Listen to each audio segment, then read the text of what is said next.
Clyde ran back to the camp to save time, catching me up just a few minutes later. His cheeks were red, flushed through running, and just a hint of embarrassment. "Was Ronnie okay with everything?" I asked. "Yeah," Clyde panted. "In the end, anyway. Got her tent confused with someone else's. Took quite a bit of blagging, but I think I got away with it." I couldn't help but laugh. "You got the wrong tent." Yeah, I know," Clyde muttered. "Not my fault, they all look the same. Anyway, shouldn't we be looking for old Lukey boy? He could be anywhere out there.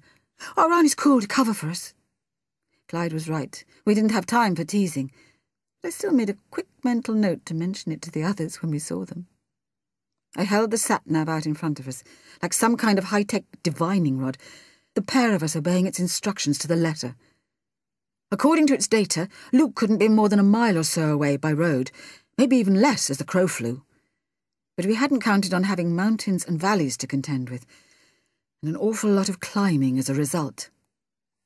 We clambered up the slopes, along cliff-top paths and muddy plains, when suddenly Clyde spotted something on the horizon. "Look!" he whispered, his arm jutting out ahead of us, pointing towards the lake. There was a figure at the water's edge. At first we couldn't make its identity out. It could have been anyone or anything. But as we drew nearer, it became obvious who was standing there. I recognised the clothes, the trainers, the dark, scruffy hair. It was Luke. At least it looked like him. I consulted the sat-nav. "According to this," I told Clyde quietly as I could, "Luke's still another half a mile or so to the east." "Correction," Clyde said smugly. "Luke's phone is another half mile or so to the east. Maybe he dropped it. Wouldn't be the first time. Come on!"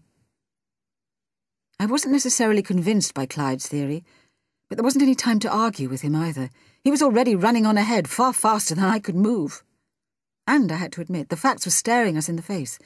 There was Luke, my own son, standing by the lake. I'd have recognised him anywhere. And yet, something was wrong.